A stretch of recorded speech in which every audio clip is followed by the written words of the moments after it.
gathered here? Any guess? Okay, we are going to celebrate Raksha Bandhan, right? Yes, we are gathered here to celebrate the festival of Raksha Bandhan. Do you know what is Raksha Bandhan? What? What is Raksha Bandhan? Okay, Raksha Bandhan means a brother and sister relationship to show relations of the Raksha Bandhan. Okay, va. Which falls on Paurnami of Avani month. Every year வந்துட்டு ஆவணி month Tamil மாதம் இருக்கு இல்லையா, அதுல first ஆவணி மந்த்ல வர பௌர்ணமியில தான் நம்ம Raksha Bandhan celebrate பண்ணுவோம். Actually the date is 19th Monday, the day before yesterday. So இந்த டே வந்துட்டு throughout 10 days வந்து கண்டினியூஸா செலிப்ரேட் பண்ணுவாங்க. ஓகேவா? Okay, now I would like to welcome our chief guest, Mr. Vivekanand Ji, who is RSS Pramukh, மாநில செயற்குழு உறுப்பினர் on the special day of Raksha Bandhan.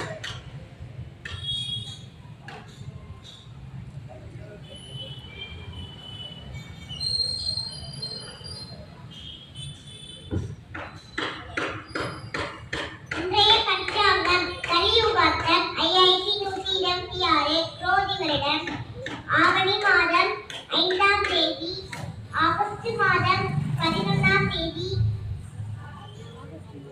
21ஆம் தேதி புதன்கிழமை. இன்றைய திதி துவிதிதை.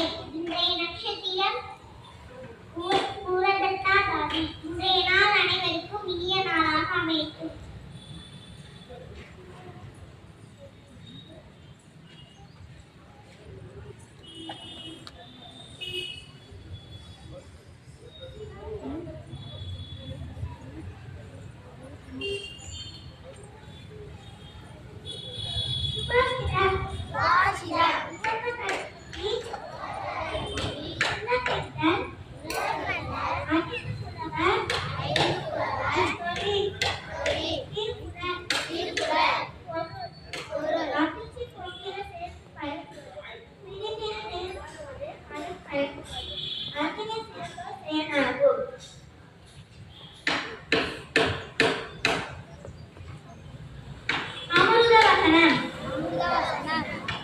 சுவாமி விவேகானந்தர் கூறியது,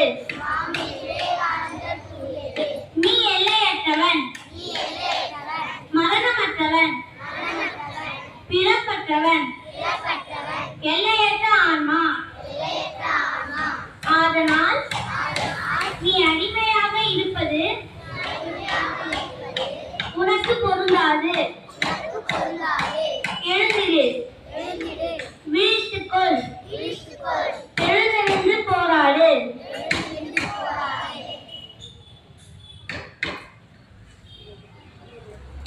Now I request our chief guest, Mr. Vivekanand Ji, to give the Gauti.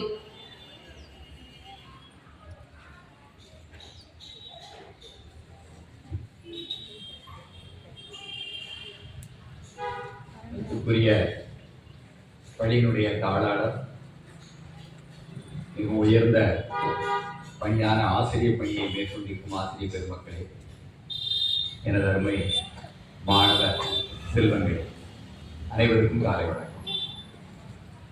அனைவருக்கும் ரக்ஷாபந்தன் சகோதரத்துவ தின நல்வாழ்த்துக்கள். எல்லாருக்கும் ரக்ஷாபந்தன் என்னன்னு நம்முடைய முதல்வர் அவர்கள் சொன்னாங்க இல்லையா? ரக்ஷாபந்தன் என்னன்னு தெரியும். என்ன பண்ணணும்?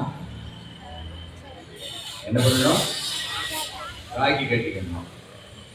ராக்கி நமக்கு நாமே கட்டிக்கணுமா, பக்கத்துக்கும் கட்டி விடணுமா? பக்கத்துல இருக்கவங்க கட்டி விடணும். பக்கத்துல இருக்கவங்க நம்ம கட்டி விட்டா என்ன அர்த்தம்? அவங்க நமக்கு சகோதரன் அல்லது சகோதரி, அப்படித்தானே? அப்படி ஒரு அற்புதமான விழா உலகத்துல வேற எந்த நாட்டிலையும் கிடையாது. முன்ன பின்ன தெரியாத ஆளை கூட போய் ராக்கி கட்டிட்டா அப்புறம் சகோதரன் ஆயிடுவாங்க. இப்படி ஒரு அற்புதமான விஷயம் நம்ம இந்தியாவில் பாரத நாட்டில் மட்டும்தான் இருக்குது, உலகத்துல வேற எங்கேயும் கிடையாது. எல்லாரையும் சகோதர சகோதரியா பார்க்கிறது நம்முடைய பண்பாடு. உலகமே நமக்கு சொந்தக்காரங்க. யாதும் ஊரே, சொல்லுங்க, யாவரும் கேளீர். எல்லாருக்கும் யாதும் ஊரே யாவரும் கேளீர் என்ன அர்த்தம்? எல்லாம் நம்ம ஊர் தான். கேளீர் தான் சொந்தக்காரன்னு அர்த்தம். எல்லாருமே நம்ம சொந்தக்காரங்க தான். அப்படிப்பட்ட ஒரு பார்வை, மனப்பான்மை நம்ம நாட்டினுடைய விசேஷம். உலகத்துல இருக்க அத்தனை பேரும் உங்க சொந்தக்காரங்க தான் அப்படின்னு சொல்லிட்டு உலகம் ஒரு பக்கம் இருக்கட்டும், நம்ம நாட்டுல வாழக்கூடிய ஒவ்வொருத்தரும் நமக்கு யாரு? சகோதரர். அதனால நம்ம நாட்டுல பல ஆயிரம் வருஷமா இந்த பண்பாடு இருக்கு. இந்த பழக்கம் எவ்வளவு வருஷமா இருக்கு? ஆயிரக்கணக்கான வருஷமா இருக்கு. வெளியில இருந்து, வெளிநாட்டுல இருந்து காட்டு பிராணி மாதிரி பலர் படையெடுத்து வந்தாங்க. நிறைய பேர் படையெடுத்து வந்தாங்க. யார் யார் வந்தாங்கன்னு சொன்னா, கிரேக்கர்கள், ஹூணர்கள், அப்படியே அரேபியர்கள், துருக்கியர்கள், இப்படி வெளிநாட்டுக்காரங்க பலர் படையெடுத்து வந்தாங்க. அவங்க எல்லாம் வடக்கே எங்கேயே இமயமலை பக்கத்துலாம் படையெடுத்து வந்தாங்க. நாமெல்லாம் பாதுகாப்பா இருக்கோம். ஏன்? நாம தெற்கே இருக்கோம் இல்லையா? தென்கோடியில இருக்கோம், நமக்கு பிரச்சனை இல்லை. ஆனா அந்த வடக்கு எல்லையில படையெடுத்து வரும்போது அடிக்கடி வந்துகிட்டே இருக்கும் படையெடுப்பு. வீட்டுல இருக்கக்கூடிய அப்பா போர்ல சண்டையில செத்து போயிட்டா, ஒரு பெண்ணினுடைய கணவன் போர்ல சண்டையில செத்து போயிட்டார். இப்ப யார் பாதுகாப்பு அந்த பெண்ணுக்கு? அந்த பெண்ணுக்கு யார் பாதுகாப்பு? உடனே ஒரு ராக்கியை எடுத்துட்டு போய் அந்த ஊர்ல இருக்க இன்னொரு ஆண்மகனுக்கு கட்டி விட்டுட்டு, அப்பா நீதான் எனக்கு இனிமே சகோதரன், நீ எனக்கு பாதுகாப்பு அப்படின்னு ஒரு உறவை ஏற்படுத்திக்கிறதுக்கு அற்புதமான வாய்ப்பு. சரியா? இந்த மாதிரி ராக்கியை கட்டிக்கிட்டு இந்த மாதிரி சகோதரனை ஏற்றுக்கிட்டா நம்முடைய பாதுகாப்புக்கு யார் பொறுப்பு? அந்த யாருக்கு கட்டமோ அவர் பொறுப்பு அப்படின்னு சொல்லிட்டு, இதனால இப்படி ஒரு பழக்கம் நம்ம நாட்டுல குடும்பத்துல இருந்தது. ஒரு சகோதரி ஒரு சகோதரனுக்கு ராக்கியை கட்டுறது, அப்படித்தானே? நீ இனிமே எனக்கு அண்ணனோ அல்லது தம்பியோ அப்படின்னு சொல்லி ராக்கி கட்டுறது பழக்கம் இருந்துச்சு. இப்ப நாம ஏன் இப்படி பொதுவான இடத்துல எல்லாரும் சேர்ந்து ஸ்கூல்ல கட்டிக்கணும்? வீட்டுல கட்டலாம், தங்கச்சி அண்ணனுக்கு கட்டி விடலாம். ஏன் இங்க கட்டணும் அப்படின்னு சொன்னா, சகோதரனோ சகோதரியா இருந்தா அவங்களுக்கு எல்லாம் ரெண்டு பேருக்கும் ஒரு அம்மா இருப்பாங்க, அப்படித்தானே? ஒரு அம்மாவுக்கு பிறந்தவங்க தான் சகோதரன் சகோதரி சொல்லுவாங்க, உடன் பிறந்தோர் அப்படின்னு சொல்லுவாங்க. ஆனா நமக்கு எல்லாத்துக்கும் பொதுவான ஒரு அம்மா இருக்காங்க. யார் அது? அம்மாவோட அம்மாவா? நம்ம எல்லாருக்கும் அம்மா யாரு? பின்னாடி படம் இருக்குது, பாரத மாதா. சரிதானே? இந்த தேசம் நமக்கு அம்மா, இந்த நாடு நமக்கு அம்மா, பாரத மாதா. ரத்னாகரா தௌதபதா ஹிமாலய கிரீடினி, அப்புறம் பிரம்ம ராஜரிஷி ரத்னாட்யா வந்தே பாரத மாதரம். அதுல வந்தே பாரத மாதரம், பாரத மாதரம், பாரத தாய வந்தே வணங்குகிறோம். நாமெல்லாம் யாரை வணங்குறோம்? பாரத தாயை வணங்குகிறோம். அப்போ நாம எல்லாரும் சகோதர சகோதரிகள் தானே, கரெக்ட் தானே? அதனால நாம எல்லாரும் ராக்கி கட்டிக்கணும். ஒருத்தருக்கு ஒருத்தர் கட்டிக்கிட்டா நாம அனைவரும் சகோதரர்கள் போது எல்லாரும் ஒற்றுமையாகணும். ஒரு தேசத்துக்கு எதிரியா பலம். ஒரு நாட்டுல பெரிய ராணுவம் இருக்கலாம், அந்த நாட்டுல துப்பாக்கிகள் இருக்கலாம், பீரங்கிகள் இருக்கலாம், விமானம் இருக்கலாம், எல்லாம் இருக்கலாம், பெரிய படை இருக்கலாம். ஆனால் அந்த நாடு பலமான நாடு இல்லை. எந்த நாடு பலமான நாடு தெரியுமா? அந்த நாட்டுல இருக்க மக்கள் எல்லாம் ஒற்றுமையா இருக்காங்களா, அதுதான் அந்த நாட்டுக்கு பலம். சரியா? அதனால நாம அத்தனை பேரும் சகோதர சகோதரிங்கிற எண்ணம் வந்துருச்சுன்னா இந்த தேசத்துக்கு பலம் வந்துடும். நம்ம நாடு ஒரு விசேஷமான நாடு. உலகத்துல எவ்வளவு நாடு இருக்கு தெரியுமா? 193 நாடு இருக்கு உலகம் முழுசும். நம்ம நாட்டை தவிர சில நாடு பேர் சொல்ல முடியுமா? வேற நாடு பேர் சொல்லுங்க பார்க்கலாம். ரஷ்யா, அமெரிக்கா, சைனா, ஜப்பான், இப்படி இருக்குல்ல, நிறைய நாடுகள் இருக்கு இல்லையா? ஆனா நம்ம நாட்டுக்குன்னு விசேஷம் இருக்கு. நாமெல்லாம் ஒத்துமையா இருக்கணும். எதுக்காக? நம்ம தேசத்தை காப்பாத்துறதுக்காக. அப்படின்னா நம்ம தேசத்தை காப்பாத்தினா நம்ம தேசத்துக்கு ஏதாவது விசேஷம் இருக்குல்ல, ஸ்பெஷல். உங்க நாட்டுப்படி ஸ்பெஷலா ஏதோ சொல்லுங்க பார்க்கலாம் அப்படின்னு சொன்னா, நீங்க சொன்னீங்கல்ல, அதுல நாடுகள்ல ஐரோப்பா கான்டினென்ட் இருக்கு, கண்டம்னு சொல்லுவாங்க. கான்டினென்ட். அதுல பல நாடுகள் இருக்கு. அதுல 20 நாடு. எத்தனை நாடு இருக்கு? ரஷ்யா விட்டுட்டா 20 நாடு இருக்கு. நாடு பேர் சொல்லட்டுமா? England, Spain, Portugal, Belgium, Norway, Sweden, France, Germany, இப்படி போயிட்டே இருக்கும். ஒரு 20 நாடு இருக்கு. அந்த 20 நாடு சேர்ந்து என்ன சைஸ் இருக்குன்னு பார்த்தா நம்ம நாடு அதே சைஸ் இருக்கு. அந்த 20 நாடு சேர்ந்தாலும் நம்ம நாட்டு சைஸ் தான். அப்ப நாம எவ்வளவு பெரிய ஆடு இல்ல? கரெக்ட் தானே? அந்த 20 நாட்டுக்காரங்களும் வேற வேற மொழி பேசுறாங்க. நீங்க ஜெர்மனியில போய் இங்கிலீஷ்ல ஏதாவது கேள்வி கேட்டா பதில் சொல்ல மாட்டாங்க. நாங்கெல்லாம் ஜெர்மானியர்கள், நாங்க இங்கிலீஷ் பேச மாட்டோம். மளிகை கடையில போய் பிரெட் கேட்டா கூட தர மாட்டாங்க. ஏன்? நாங்கெல்லாம் ஜெர்மன் மொழி பேசுறவங்க, நாங்க இங்கிலீஷ்ல ஒத்துக்க மாட்டோம். பிரான்ஸ்ல போய் இங்கிலீஷ்ல பேசினா ஒத்துக்க மாட்டாங்க. ஜெர்மனியில பிரான்ஸ் கேட்ட பிரெஞ்சு மொழியில பேசினா ஒத்துக்க மாட்டாங்க. நாங்கெல்லாம் தனி நாடு, பிரிஞ்சு போயிட்டாங்க. ஆனா நம்ம நாட்டுல இவ்வளவு பெரிய அதே சைஸ் நாடா இருந்தா கூட ஒரே நாடா இருக்கும். சரி விடு, நீங்க எத்தனை பேரையா இருக்கீங்க? ஐரோப்பாவில போய் கேக்குறாங்க, எல்லா 20 நாடையும் கூட்டி பார்த்தா 60 கோடி பேர் இருக்காங்க. வெறும் 60 கோடி. நாங்க யாரு தெரியுமா? 140 கோடி. எவ்வளவு பேரு? 140 crores. அவங்க வெறும் 60 crores தான். சோ ஜனத்தொகையிலே நாம அதிகம், ஆனா ஒண்ணா இருக்கிறோம். எவ்வளவு பெரிய விஷயம் இல்ல?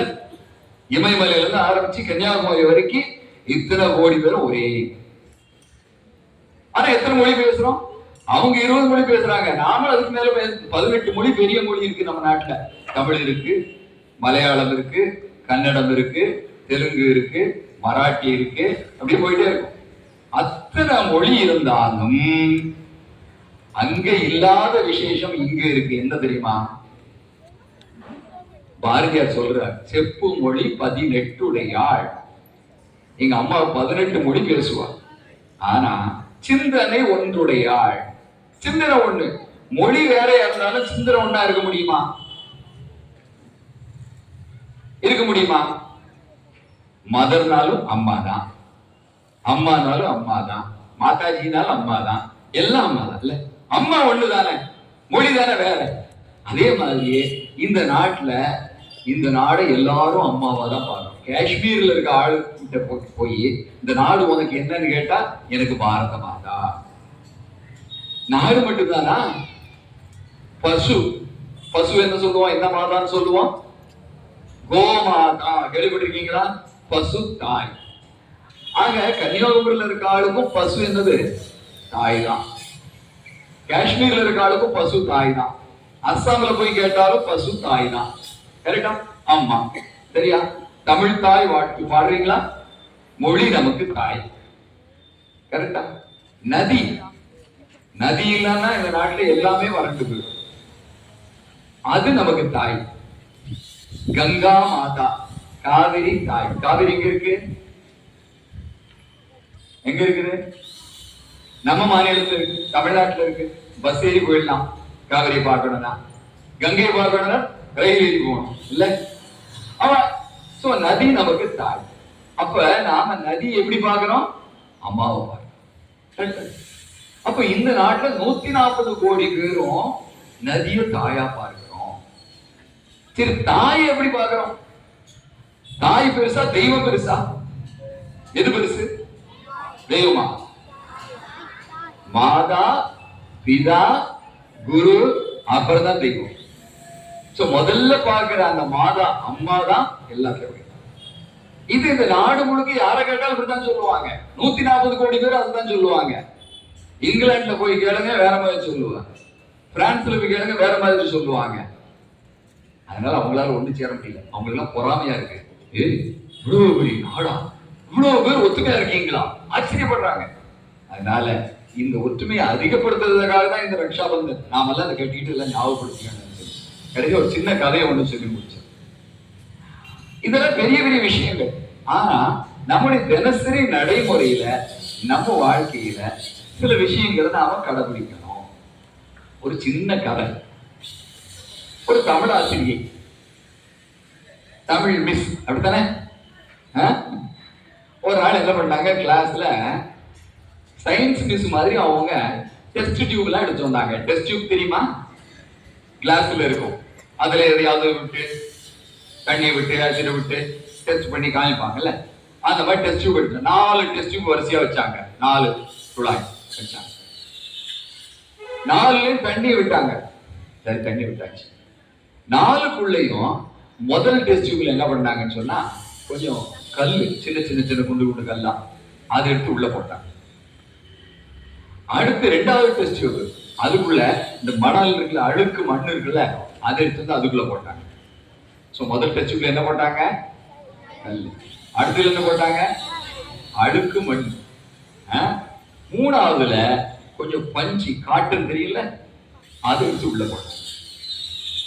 4வது டியூப்ல கொஞ்சம் சர்க்கரை, சுகர், சீனி இல்ல, அதை போட்டாங்க. அப்படி கொஞ்சம் கலக்கி வச்சுட்டாங்க. மாணவர்களே, நான் இன்னைக்கு வாழ்க்கையில எப்படி இருக்கணும் அப்படின்னு உங்களுக்கு எல்லாம் புரிய வைக்க போறேன் அப்படின்னு சொல்லி கொஞ்ச நேரம் பேசிக்கிட்டே இருந்தாங்க. கொஞ்ச நேரம் கழிச்சு மீண்டும் பாருங்கன்னு சொன்னாங்க. இப்போ அந்த டெஸ்ட் டியூப்ல உள்ள போட்ட அந்த கல்லு, அது என்ன ஆயிருக்கும்? என்ன ஆயிருக்கும்? அப்படியே இருக்கும், கல்லு மாதிரி அப்படியே இருக்கும். சில ஆளுக்கு பக்கத்து வீட்டுக்காரன் கஷ்டப்படுறானே, இவன் கல்லு மாதிரி இருக்கும். பக்கத்து வீட்டுல தீ பிடிச்சு எரியுது, அதனால எனக்கு என்ன, யாரை பற்றியும் கவலை இல்லை, கல்லு மாதிரி இருக்கும்.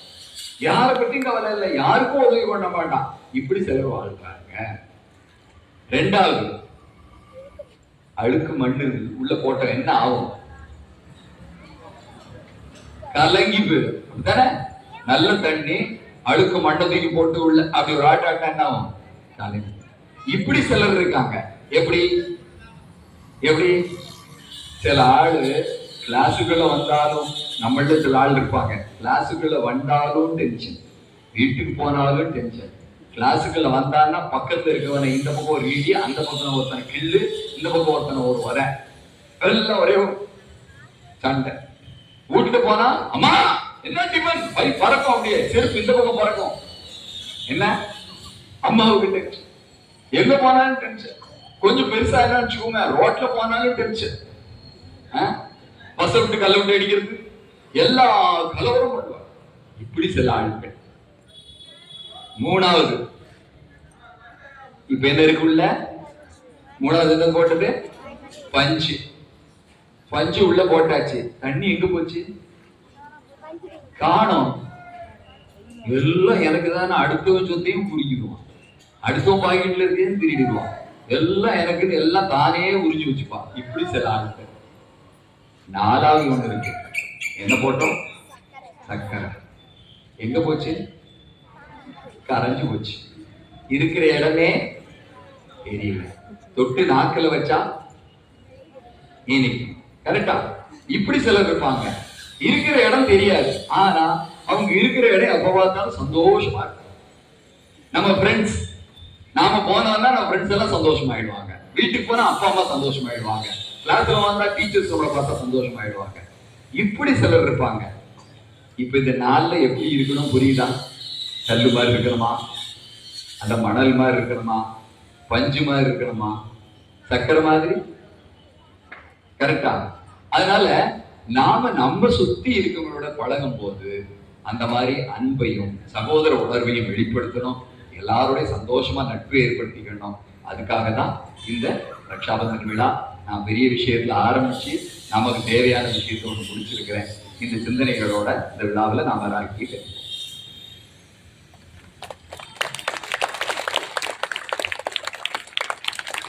Thank you, Ji. Thank you so much for your valuable speech.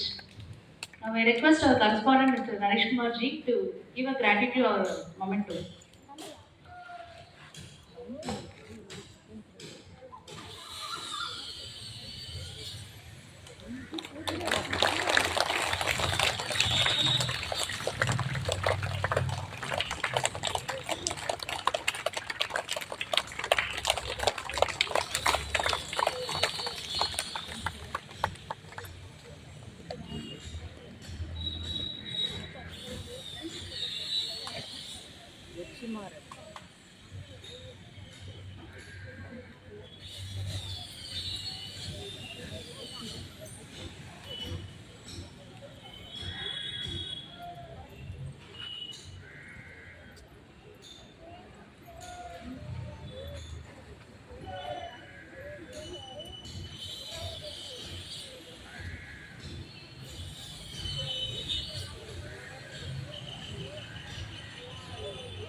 ஏன் கொடுப்பாங்க பாய்ஸ் பாய்ஸ் பாய்ஸ் பாய்ஸ்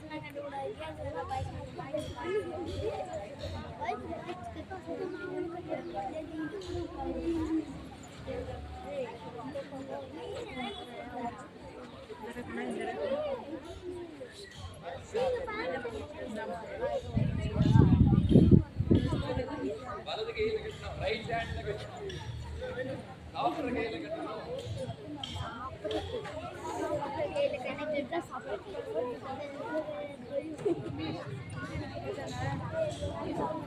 கேட்டு வாங்க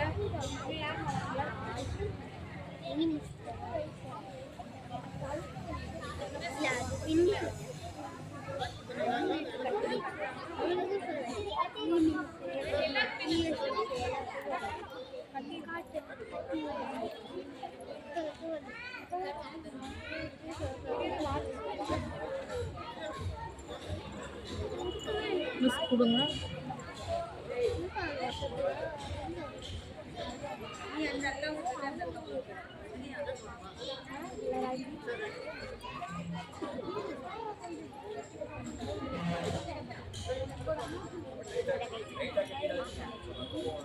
எல்லாருக்கும் வந்துருச்சாங்க.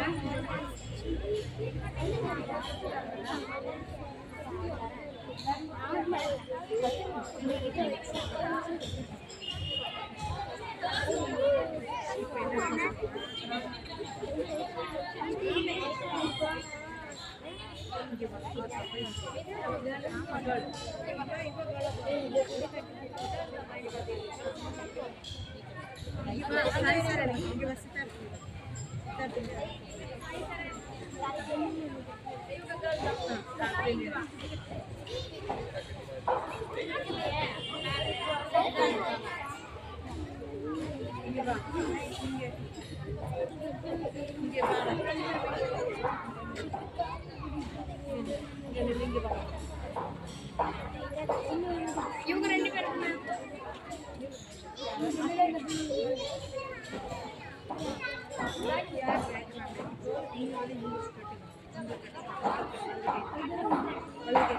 நீங்க ராகி ஆயிட்டீங்களா? இந்த பாரு நீங்க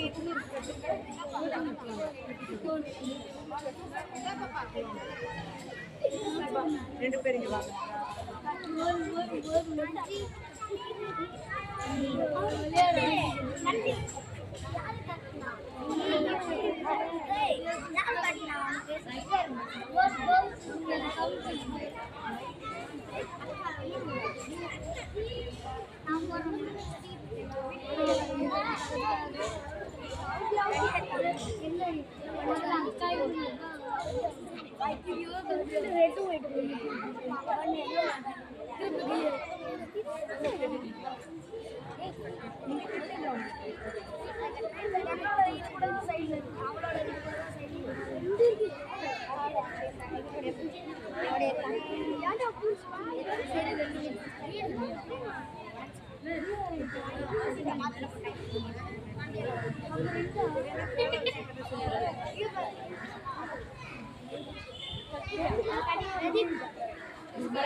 ரெண்டு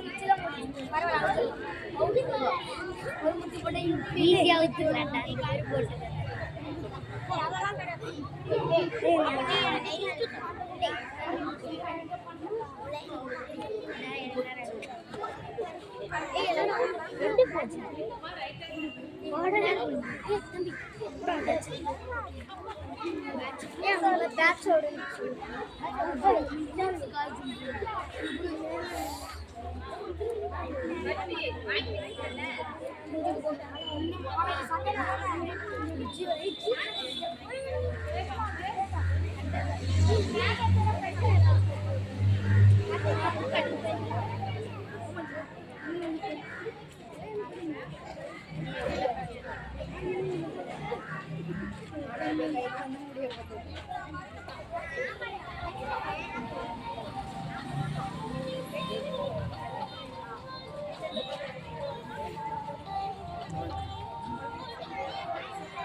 Dev class sister trustee member ಇವರು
ஆஃப் பண்ணிடவா?